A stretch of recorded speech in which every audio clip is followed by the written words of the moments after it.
Hello my friends, welcome to part 1, data preprocessing, and mostly welcome to the practical activities of this course. My name is Alain de Ponteves and I am more than happy to welcome you into this course. We're about to embark on a super huge journey, but yet a very exciting one, because we're going to build together a series of machine learning models from all the branches of machine learning. And speaking of these branches, well, you have them in front of you.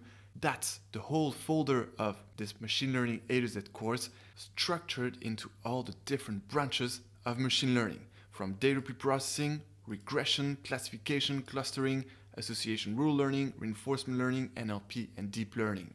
And now we're about to start part 1, data preprocessing, and this is the first very important step of this journey, because indeed, anytime you build a machine learning model, you always have a data preprocessing phase to work on, right? You have to preprocess the data in the right way so that the machine learning model that you're going to build can be trained the right way on the data. So we have to start with this step. This will not be the most exciting step, but I will make sure to do this very efficiently so that we can rapidly proceed to the branches of machine learning where we're going to build indeed some models. But before that, we have to master data preprocessing, and that's exactly what we're going to do in this part 1. All right, so first of all, make sure that you have the same as what I have on my computer right now. This is the whole machine learning A to Z codes and datasets folder containing all the Python codes and all the R code, as well as all the datasets in each of the practical activities we're going to do together. The link of this folder was provided to you in the previous section, section 1, but don't worry, I will give you back this link in the beginning of every section so that I make sure you don't miss it. So if we are on the same page, let's do this. Let's go inside this Part 1 data preprocessing folder, which is structured the following way. It has only one section, luckily for us, so that we can quickly get to the machine learning models. And as any folder in this course, well, it is structured the following way in two folders, first Python and then R. This Python folder contains, of course, all the Python implementations and the dataset, and this R folder contains all the R implementations with the same dataset. So now we're going to go into Python, because each time in each section, anytime we build a model, we're going to start first with Python and then R. Okay, so that if you are more interested in Python, well, you take the first part, and if you're more interested in R, you take the second part. And here I want to say something very important. This course is not meant for you to master both Python and R. We just covered the two tools so that anyone can learn machine learning on their preferred tool. So if you prefer Python, you can just do Python. If you prefer R, you can just do R. And if you want to learn both, well, you're welcome to learn both, but you don't have to. That's what I want to say, okay? So we're going to start with Python here. I'm going to teach you all the tools on data preprocessing, and there you go. That's the files you will find in this data preprocessing folder, in the Python folder. You will first find this data preprocessing tools implementation, which contains all the different tools of data preprocessing that you might have to use on your data sets in order to preprocess them the right way for your machine learning model. Then we have the data preprocessing template, which will be very useful for us to tackle any data preprocessing phase of our future machine learning model implementations in the following parts. So you will see, you will absolutely love this template. And we also have this data in a CSV file, data.csv, which is the data set on which I will show you how to implement all these data preprocessing tools.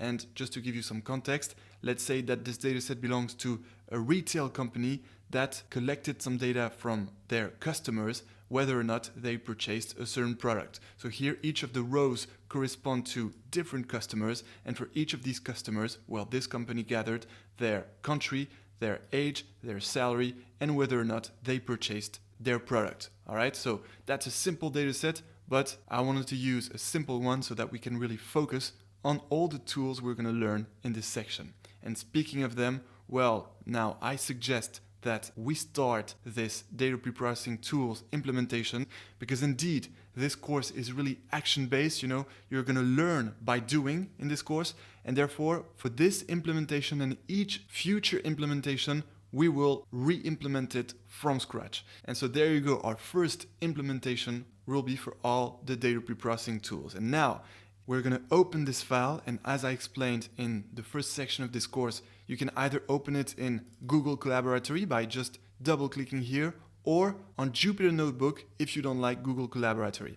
So feel free to select your most comfortable environment, and for Google Collaboratory lovers, well, there we go. Let's open our data preprocessing tools, and first I'm going to show you exactly the tools that we're going to implement, and mostly that you're going to learn for your machine learning models. All right, so there you go. That's the whole implementation. Let me scroll down a bit, and as you can see, you will get many tools. So let's have a look at them one by one through the table of contents.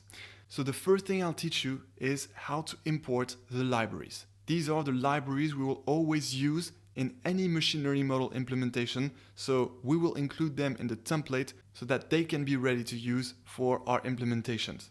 Then I will teach you how to import the dataset, that exact same dataset which I just introduced to you a few seconds ago. That dataset, I will show you how to first upload it on Google Colab and then import it in your Python file. All right, so that's the second step, importing the dataset.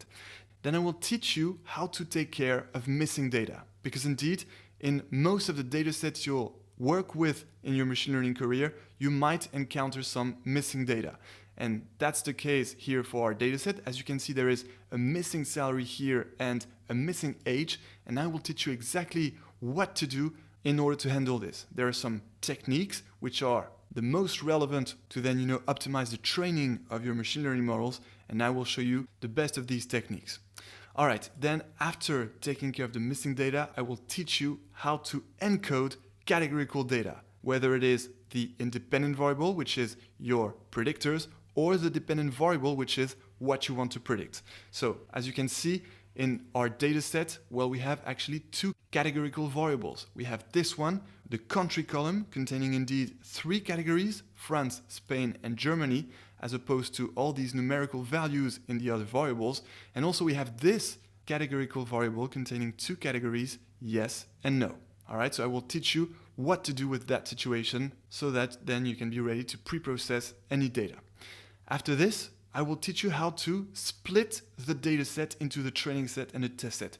And that step is very important because each time you want to train a machine learning model, well, you have to create 2 separate sets.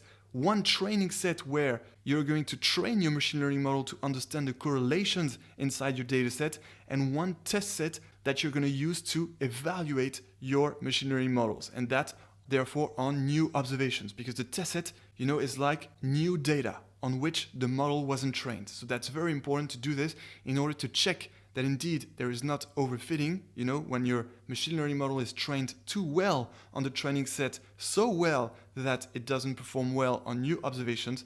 And so that's why this step is very important, and we will include it in the data preprocessing template. And finally, I will teach you a very important tool that you might have to use in some of your machine learning model implementations, which is feature scaling, which actually scales all your features to make sure they are on the right scale. So you won't have to use that all the time. We will see, of course, in each of the machine learning model implementation whether we have to apply feature scaling or not. So you'll have everything, but we have to include this feature scaling tool in the data preprocessing toolkit because indeed we'll have to use it from time to time. All right, that's the table of contents, and we're going to re-implement all this from scratch. However, if you feel you're comfortable with all these tools and you understand them already and you can't wait to move on to the machine learning implementations, well, feel free to just read this code and make sure you understand it 100% and then move on to part 2, regression, where we're going to build our first regression models. However, I really insist that this course must be action-based, so I really want you to take action as much as you can, and that's why if you're ready to do this for data preprocessing, well, stay with me in this part 1 because we're going to re-implement each and every single one of these tools. And to do this, because remember that this Colab file is actually in read-only mode, well, to do this, we'll have to create a copy by clicking File here and then Save a Copy in Drive. This will, as you can see, create a copy of this Google Colab implementation on which you will be able to modify and mostly code your own implementation. All right, and that's exactly what we're going to do now. We're going to actually re-implement all these code cells from scratch so that I make sure that you take action And therefore, we're gonna remove each one of these code cells by clicking this trash button here, but make sure not to remove, well, the text cells. This is a text cell, this is a code cell, so make sure to only remove the code cells so that we can actually keep this well highlighted structure of this implementation. All right, almost done. A few code cells left, trash button, trash, trash, trash, and almost done. There we go. All right, so that's the whole structure of this implementation. These are all the tools that you will probably need when pre-processing your future data sets for your future machine learning models. So it's very important that you understand well this implementation. So whenever you're ready, let's start from the next tutorial to master data pre-processing.